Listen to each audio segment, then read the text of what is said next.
ਪੂਰੀ ਦੁਨੀਆ ਦੇ ਇਤਿਹਾਸ ਦੇ ਵਿੱਚ ਮੈਂ ਕਦੇ ਵੀ ਆਹ ਗੱਲ ਨਹੀਂ ਸੁਣੀ ਕਿ ਕਿਸੇ ਦੇਸ਼ ਨੇ ਆਪਣੇ ਹੀ ਫਾਈਟਰ ਜੈਟਸ ਨੂੰ ਡੈਜ਼ਰਟ ਦੇ ਵਿੱਚ, ਮਾਰੂਥਲ ਦੇ ਵਿੱਚ, ਰੇਗਿਸਤਾਨ ਦੇ ਵਿੱਚ ਦਫਨ ਕਰ ਦਿੱਤਾ ਹੋਵੇ। ਹਾਂ, ਇਹ ਜ਼ਰੂਰ ਹੁੰਦਾ ਹੈ ਕਿ ਜਦੋਂ ਇੱਕ 에ਅਰ ਜੈਟ ਕਾਫੀ ਪੁਰਾਣਾ ਹੋ ਜਾਂਦਾ ਹੈ ਤਾਂ ਉਹਨੂੰ ਰਿਟਾਇਰ ਕਰ ਦਿੱਤਾ ਜਾਂਦਾ ਐਂਡ ਪ੍ਰੋਪਰ ਸੈਰੇਮਨੀ ਦੇ ਨਾਲ ਕੀਤਾ ਜਾਂਦਾ, ਜਿਵੇਂ ਕਿ ਆ ਪਿੱਛੇ ਜੇ ਕੀਤਾ ਸੀ ਸਾਡੇ ਇੰਡੀਆ ਦੇ ਵਿੱਚ MiG-21 ਨੂੰ। ਤੇ ਮੈਂ ਉਹਦੀਆਂ ਵੀਡੀਓਜ਼ ਆਪਣੇ ਸੋਸ਼ਲ ਮੀਡੀਆ ਤੇ ਵੀ ਲਗਾਈਆਂ ਸੀ, ਕਿਉਂਕਿ ਉਹ ਜਿੱਥੇ ਉਹ ਸੈਰੇਮਨੀ ਫੰਕਸ਼ਨ ਹੋਇਆ ਉਹ ਮੇਰੇ ਘਰ ਤੋਂ ਸਿਰਫ ਤੇ ਸਿਰਫ 1 ਕਿਲੋਮੀਟਰ ਦੂਰੀ ਤੇ ਸੀ। ਸੋ ਕਿਹੜੀ ਉਹ ਕੰਟਰੀ ਹੈ ਜਿਹਨੇ ਆਪਣੇ ਹੀ ਫਾਈਟਰ ਜੈਟ ਨੂੰ ਦਫਨ ਕਰ ਦਿੱਤਾ ਡੈਜ਼ਰਟ ਦੇ ਵਿੱਚ? ਉਹਦਾ ਕਾਰਨ ਕੀ ਰਿਹਾ ਹੋਵੇਗਾ? ਸੋ ਕੰਟਰੀ ਦਾ ਨਾਮ ਹੈ ਜੀ ਇਰਾਕ। ਕਾਰਨ ਬਾਰੇ ਮੈਨੂੰ ਪਤਾ ਨਹੀਂ, ਉਹ ਅੱਜ ਦੀ ਵੀਡੀਓ ਦੇ ਵਿੱਚ ਪਤਾ ਲੱਗੂਗਾ। ਪਰ ਤੁਹਾਨੂੰ ਕੀ ਲੱਗਦਾ ਹੈ? ਥੋੜਾ ਜਿਹਾ ਤੁਸੀਂ ਇੱਕ ਇਮੇਜਿਨ ਕਰੋ ਕਿ ਕੀ ਕਾਰਨ ਹੋ ਸਕਦਾ ਹੈ। ਮੇ ਬੀ ਉਸ ਜੈਟ ਨੇ ਕੋਈ ਇਹੋ ਜਿਹੀ ਤਬਾਹੀ ਮਚਾਈ ਹੋਵੇ ਕਿ ਉਸ ਤੋਂ ਬਾਅਦ ਉਹਨੂੰ ਲੁਕਾਉਣਾ ਪਿਆ ਹੋਵੇ, ਜਾਂ ਉਹਦੇ ਨਾਲ ਕੋਈ ਇਹੋ ਜਿਹੀ ਜੁੜੀ ਹੋਈ ਕਹਾਣੀ ਹੋਵੇ ਕਿ ਸ਼ਾਇਦ ਉਹ ਲੋਕਾਂ ਨੂੰ ਦੱਸਣਾ ਨਹੀਂ ਚਾਹੁੰਦੇ ਹੋਣ ਕਿ ਇਹ ਜੈਟ ਹਜੇ ਵੀ ਸਟਿਲ ਐਗਜ਼ਿਸਟ ਹੈ।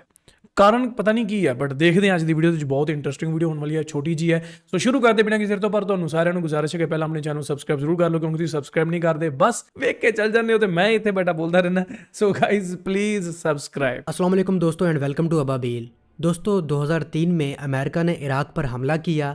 बहाना यही था कि इराक के पास जौहरी और केमिकल हथियार हैं, लेकिन अमेरिका को इराक से ऐसा कुछ नहीं मिला। लेकिन एक दिन अमरीकी फौज ने इराक ਇਹ ਬਹਾਨਾ ਇਹਨਾਂ ਦਾ ਪੁਰਾਣਾ ਹੀ ਹੈ ਕਿ ਇਹਨਾਂ ਕੋਲ ਪਰਮਾਣੂ ਹਥਿਆਰ ਹੈ, ਤਾਂ ਅਸੀਂ ਨਹੀਂ ਚਾਹੁੰਦੇ ਕਿ ਇਹ ਬਣਾਉਣ। के अल-तकद्दुम एयरबेस के नज़दीक सहरा में रेत के अंदर दबे हुए त्यारे के 2 टेल फिन्स देखे, जिनके ऊपर से रेत थोड़ी सी खिसक चुकी थी। और जब अमरीकी फ़ौज ने इसे खोदना शुरू किया तो ये एक पूरा त्यारा था जो कि रशियन मेड MiG-25 था। इस डिस्कवरी के बाद अमरीकी फ़ौज ने सर्च ऑपरेशन शुरू किया तो इसी सहरा में 30 से ज़्यादा छुपे हुए त्यारे बरामद किए गए। ਵਾਟ 30 ਤੋਂ ਜ਼ਿਆਦਾ ਅਮਰੀਕਾ ਦੇ ਡਰ ਤੋਂ ਇਰਾਕ ਨੇ ਲੁਕੋ ਕੇ ਰੱਖੇ ਆਪਣੇ fighter jet MiG-25। What the hell man? जो कि MiG-25 इंटरसेप्टर और Su-25 ग्राउंड अटैक जेट्स थे। ये सारे त्यारे इस कदर रेत में छुपाए गए थे कि इनके ऊपर 10 फीट तक टन्स के हिसाब से रेत डाली गई थी। रिकवर होने वाले इन त्यारों में ख़ास बात ये थी कि इनमें से कुछ त्यारों के विंग्स नहीं थे और ज़्यादातर त्यारों को प्लास्टिक शीट से कवर किया गया था ताकि त्यारों की मशीनरी और इलेक्ट्रॉनिक्स रेत की वजह से ख़राब ना हो। इस डिस्कवरी के बाद जहन में ये सवाल वाज़े था कि आखिर क्यों इराकी फ़िज़ाइया ने लड़ने की बजाय अपने त्यारों को सहरा में दफन किया था या छुपा दिया था, जबकि इन त्यारों से हमला करने वाले अमेरिका से लड़ा भी जा सकता था। इस सवाल का जवाब अगर तारीख़ को पढ़ा जाए तो ज़रूर मिल जाएगा। 1979 में सदाम हुसैन जब पावर में आए तो इराकी एयर फोर्स ने बहुत तेज़ी से ग्रो किया, ख़ासकर तब जब इराक ने फ्रांसीसी और सोवियत फाइटर जेट्स का ऑर्डर दिया। इसके बाद इराक की ईरान से जंग छिड़ गई, जो कि 1980 से 1988 तक यानी 8 साल तक तवील जंग थी। इस तवील जंग के बाद भी इराकी एयरफोर्स इस रीजन की सबसे बड़ी एयरफोर्स में शुमार होती थी। तब इराक के पास 1000 से ज़्यादा एयरक्राफ्ट्स थे, जिनमें से 600 तो कॉम्बैट एयरक्राफ्ट थे। और इराकी एयरफोर्स का डाउनफॉल तब शुरू हुआ जब पहली गल्फ़ वार शुरू हुई थी। पहली गल्फ़ वार में इराक एक तरफ था और इसके मुकाबले में सऊदी अरब, कुवैत, अमेरिका, यूके, इजिप्ट और फ्रांस थे। इस जंग में इराक का काफ़ी जानी और माली नुकसान हुआ। इराक के तकरीबन 110 एयरक्राफ्ट तबाह हुए और कई एयरफील्ड्स भी नकारा हो गई। सदाम हुसैन ने अपनी एयरफोर्स को बचाने के लिए ईरान से रब्ता किया, जो कि इराक का ट्रेडिशनल जियोपॉलिटिकल दुश्मन था।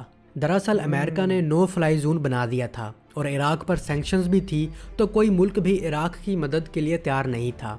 सो सदाम हुसैन ने ईरान से रब्ता करके अपने त्यारों को बचाने के लिए 137 लड़ाका त्यारे ईरान भेज दिए। इराक की इस हरकत पर अमेरिका भी हैरान हुआ कि ईरान तो इराक का दुश्मन है। खैर, इराक ने इस तरह अपने त्यारे तो बचा लिए, लेकिन इराक को झटका तब लगा जब जंग ख़त्म होने के बाद ईरान ने ये त्यारे वापस देने से इनकार कर दिया।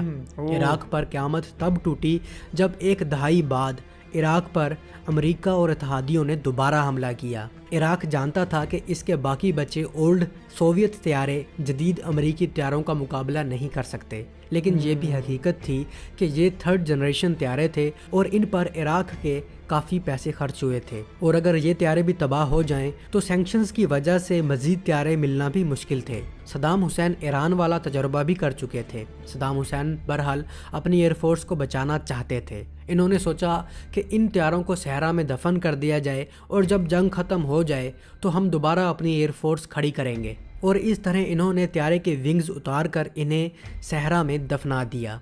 विंग्स उतारने का मकसद यही था कि या इन त्यारों को कोई उड़ा ना सके या विंग्स समेत टनों रेत में त्यारे को धंसाना विंग्स को नुकसान पहुंचा सकता था। खैर इस दफ़ा भी सद्दाम हुसैन के लिए बैड लक साबित हुआ और ये जंग इराकी एयरफोर्स तो क्या पूरे इराक का और सद्दाम हुसैन का सर ले गई। दोस्तों ख्याल किया जाता है कि अब भी इराक के सहरा में इस तरह के त्यारे दफन हैं, क्योंकि इराक के अल असद एयर बेस के नज़दीक ऑस्ट्रेलियन ट्रूप्स ने 3 MiG-25 इसी तरह डिस्कवर किए थे और इसके अलावा हेलीकॉप्टर्स, रेडार सिस्टम और $1 मिलियन का एक्सप्लोजिव मवाद भी रिकवर किया गया था, जो कि कुछ दफनाया गया था और कुछ को दरख्तों के नीचे कैमोफ्लेज किया गया था। दोस्तों इस वाक़ये से हमें 2 सबक मिलते हैं। एक, ना आपका कमज़र्फ दोस्त होना चाहिए ना कमज़र्फ दुश्मन, और दूसरा ये कि जंग के वक्त अपने हथियार छुपाने नहीं चाहिए, वो जैसे भी हों उनसे लड़ना चाहिए। अब तक के लिए इतना ही। उम्मीद है आपको ये वीडियो पसंद आई होगी। मिलता हूं बहुत पसंद आई है, बहुत पसंਦ ਆਈ ਹੈ। ਲਓ ਵੀ ਮਿੱਤਰੋ, ਆਹ ਪੂਰੀ ਮੇਰੇ ਖਿਆਲ ਇਨਸਾਨੀ ਹਿਸਟਰੀ ਦੇ ਵਿੱਚ ਕੋਈ ਪਹਿਲਾ ਇਹੋ ਜਿਹਾ ਵਾਕਿਆ ਹੋਣਾ ਜਿਹੜਾ ਸੱਦਾਮ ਹੁਸੈਨ ਨੇ ਜਿਹੜਾ ਫੈਸਲਾ ਲਿਆ। ਸੱਦਾਮ ਹੁਸੈਨ ਨੂੰ ਯਾਰ ਬੜਾ ਯਾਦ ਕੀਤਾ ਜਾਂਦਾ। ਦੇਖੋ ਬੰਦਿਆਂ ਨੂੰ 2 ਤਰ੍ਹਾਂ ਨਾਲ ਯਾਦ ਰੱਖਿਆ ਜਾਂਦਾ ਹੁੰਦਾ ਚੰਗਾ ਜਾਂ ਮਾੜਾ, ਪਰ ਇਹ ਵੀ ਹੁੰਦਾ ਕਿ ਉਹ ਆਪਣੇ ਦੇਸ਼ ਲਈ ਚੰਗਾ ਹੋਵੇ ਤੇ ਕਿਸੇ ਹੋਰ ਦੇ ਲਈ ਮਾੜਾ ਹੋਵੇ। ਇਹ ਤਾਂ ਸਾਰੇ ਥਾਵਾਂ ਤੇ ਇਹੀ ਹਿਸਟਰੀ ਹੈ, ਹੋਰ ਕੁਝ ਨਹੀਂਗਾ। ਪਰ ਉਹਨੂੰ ਯਾਦ ਜ਼ਰੂਰ ਕੀਤਾ ਜਾਂਦਾ। ਸਾਡੇ ਪੰਜਾਬੀ ਗਾਣਿਆਂ ਦੇ ਵਿੱਚ ਵੀ ਉਹਦਾ ਨਾਮ ਲਿਆ ਜਾਂਦਾ, ਠੀਕ ਹੈ। ਪਰ ਇਹ ਫੈਸਲਾ ਉਹਦਾ ਗਲਤ ਸਾਬਤ ਹੋਣਾ ਹੀ ਸੀ ਯਾਰ। ਹਥਿਆਰਾਂ ਦੀ ਲੋਕ ਪੂਜਾ ਕਰਦੇ ਆ, ਠੀਕ ਹੈ। ਲਿਟਰਲੀ ਇੰਡੀਆ ਦੇ ਵਿੱਚ ਸ਼ਸਤਰਾਂ ਦੀ ਪੂਜਾ ਕੀਤੀ ਜਾਂਦੀ ਹੈ। ਅਸੀਂ ਸਿੱਖ ਕੌਮ ਸ਼ਸਤਰਾਂ ਨੂੰ ਬਹੁਤ ਵੱਡੀ ਤੇ ਉੱਚੀ ਪਦਵੀ ਦਿੱਤੀ ਗਈ ਹੈ ਸ਼ਸਤਰਾਂ ਨੂੰ, ਠੀਕ ਹੈ। ਧੰਨ ਧੰਨ ਗੁਰੂ ਗੋਬਿੰਦ ਸਿੰਘ ਜੀ ਮਹਾਰਾਜ ਦੇ ਦੁਆਰਾ ਸ਼ਸਤਰਾਂ ਨੂੰ ਬਹੁਤ ਇੰਪੋਰਟੈਂਸ ਦਿੱਤੀ ਗਈ ਹੈ ਤੇ ਸਾਨੂੰ ਇਹ ਵੀ ਹੁਕਮ ਆ ਕਿ ਹਰ ਇੱਕ ਸਿੱਖ ਆਪਣੇ ਨਾਲ 1 ਜਾਂ 2 ਜਾਂ 3 ਜਿਹੜੇ ਸ਼ਸਤਰ ਜ਼ਰੂਰ ਰੱਖੇ। ਇੱਕ ਤਾਂ ਘੱਟੋ ਘੱਟ ਰੱਖੇ ਹੀ ਰੱਖੇ ਆਪਣੀ ਸੇਫਟੀ ਲਈ, ਸੈਲਫ ਡਿਫੈਂਸ ਦੇ ਲਈ, ਠੀਕ ਹੈ। ਕਿਤੇ ਵੀ ਕੁਝ ਗਲਤ ਹੋ ਰਿਹਾ ਤਾਂ ਉਹਦੇ ਜ਼ੁਲਮ ਦੇ ਖਿਲਾਫ ਉਹਨੂੰ ਚੱਕਣ ਦੇ ਲਈ, ਠੀਕ ਹੈ। ਇਹ ਜ਼ਰੂਰੀ ਹੈ। ਸ਼ਸਤਰ ਮਾੜੇ ਨਹੀਂ ਹੈ, ਠੀਕ ਹੈ ਜੀ, ਪਰ ਕੰਟਰੋਲ ਹੋਣਾ ਚਾਹੀਦਾ ਉਹਨਾਂ ਦੇ। ਐਨੀ ਹਾਓ ਇਹ ਇੱਕ ਡਿਫਰੈਂਟ ਟੌਪਿਕ ਹੈ। ਪਰ ਜਿਹੜੇ ਵੀ ਮਰਜ਼ੀ ਤੁਹਾਡੇ ਕੋਲ ਹਥਿਆਰ ਹੋਣ, ਉਹਨਾਂ ਨੂੰ ਯਾਰ ਚੰਗਾ ਹੋਵੇ ਮਾੜਾ ਹੋਵੇ, ਤੁਹਾਡਾ ਹਥਿਆਰ ਹੈ ਯਾਰ, ਉਹ ਤੁਹਾਨੂੰ ਬਚਾ ਸਕਦਾ। ਪਰ ਇੱਥੇ ਬੜੀ ਹੀ ਇੱਕ ਗਲਤ ਫੈਸਲਾ ਜਿਹੜਾ ਇਹਨਾਂ ਨੇ ਲਿਆ ਗਿਆ ਤੇ ਸਾਰੇ ਜਿਹੜੇ ਉੱਤੇ ਦੱਬ ਤੇ, ਠੀਕ ਹੈ। ਕਮਾਲ ਹੈ। ਕਿੰਨੇ ਹਥਿਆਰ, ਕਿੰਨੇ ਹੈਲੀਕਾਪਟਰ, ਕਿੰਨੇ 에ਅਰ ਜੈਟ, ਰੇਡਾਰ ਸਿਸਟਮ, ਉਹ ਵੀ ਕਹਿੰਦੇ ਕਈ ਦੱਬੇ ਤੇ ਕਈ ਕੈਮੋਫਲਾਜ ਕਰਤੇ। ਕੈਮੋਫਲਾਜ ਦਰਖਤਾਂ ਦੇ ਵਿੱਚ ਮਤਲਬ ਕਿ ਉਹਨਾਂ ਨੂੰ ਢੱਕ ਦਿੱਤਾ ਗਿਆ ਦਰਖਤਾਂ ਦੀਆਂ ਤਣੀਆਂ ਨਾਲ ਜਾਂ ਪੱਤਿਆਂ ਨਾਲ ਜਾਂ ਇਹਨਾਂ ਚੀਜ਼ਾਂ ਨਾਲ, ਵੀ ਉਹ ਇਦਾਂ ਹੀ ਲੱਗੇ ਵੀ ਜੰਗਲ ਦੇ ਵਿੱਚ ਬਸ ਪੱਤੇ ਹੀ ਹੈ, ਉਹ ਨਹੀਂ ਹੈਗੇ। ਇਹਦਾ ਮਤਲਬ ਇਹ ਹੈ, ਠੀਕ ਹੈ। ਤੇ ਪਰ ਇਹ ਫੈਸਲਾ ਇਹਨਾਂ ਦਾ ਗਲਤ ਰਿਹਾ, ਜਿਹੜਾ ਕਿ ਨਹੀਂ ਹੋਣਾ ਚਾਹੀਦਾ ਸੀ। ਸ਼ਾਇਦ ਇਹਨਾਂ ਦੀ ਵਰਤੋਂ ਕਰ ਲੈਂਦੇ ਤਾਂ ਕੀ ਪਤਾ ਜਿਹੜਾ ਜਿੰਨਾ ਨੁਕਸਾਨ ਇਰਾਕ ਨੇ ਝੱਲਿਆ ਜਾਂ ਸੱਦਾਮ ਹੁਸੈਨ ਨੇ ਝੱਲਿਆ ਉਹਨਾਂ ਨਾ ਝੱਲਦੇ, ਹਨਾ। ਤਾਂ ਇਹ ਸ਼ਾਇਦ ਅੰਡਰ ਐਸਟੀਮੇਟ ਕਰ ਗਏ ਆਪਣੇ ਆਪ ਨੂੰ ਹੀ। ਮਤਲਬ ਆਪਣੇ ਆਪ ਨੂੰ ਕਦੇ ਵੀ ਘੱਟ ਨਹੀਂ ਸਮਝਣਾ ਚਾਹੀਦਾ, ਠੀਕ ਹੈ। ਚਾਹੇ ਜੋ ਮਰਜ਼ੀ ਹੈ। ਜੇ ਕਹਿੰਦੇ ਨਾ ਕਿ ਦੁਸ਼ਮਣ ਨੂੰ ਕਮਜ਼ੋਰ ਨਹੀਂ ਸਮਝਣਾ, ਤਾਂ ਬਈ ਆਪਦੇ ਆਪ ਨੂੰ ਵੀ ਨਹੀਂ ਕਮਜ਼ੋਰ ਸਮਝਣਾ। ਇਹ ਇੱਕ ਕਮਜ਼ੋਰੀ ਦੀ ਨਿਸ਼ਾਨੀ ਹੋ ਗਈ ਮੇਰੇ ਅਕੋਰਡਿੰਗ ਤਾਂ, ਕਿ ਵੀ ਇਹਨਾਂ ਨੇ ਸਾਰੇ ਜਿਹੜੇ ਜਹਾਜ਼ ਦੱਬੇ। ਬਾਕੀ ਤੁਹਾਡਾ ਕੀ ਮੰਨਣਾ ਬਈ ਇਹਦੇ ਬਾਰੇ ਮੈਨੂੰ ਥੱਲੇ ਕਮੈਂਟ ਕਰਕੇ ਦੱਸਿਓ। ਇਹ ਸੀ ਅੱਜ ਦੀ ਇੱਕ ਵੀਡੀਓ। ਹੋਪ ਸੋ ਤੁਹਾਨੂੰ ਚੰਗੀ ਲੱਗੀ। ਤੁਹਾਡਾ ਪੁਆਇੰਟ ਆਫ ਵਿਊ ਮੈਂ ਜਾਣਨ ਦਾ ਇੱਛੁਕ ਹਾਂ। So do let me in the comment section below. ਤੇ ਮਿਲਦੇ ਹਾਂ ਤੁਹਾਨੂੰ ਨਵੀਂ video. Till then make sure hit that subscribe.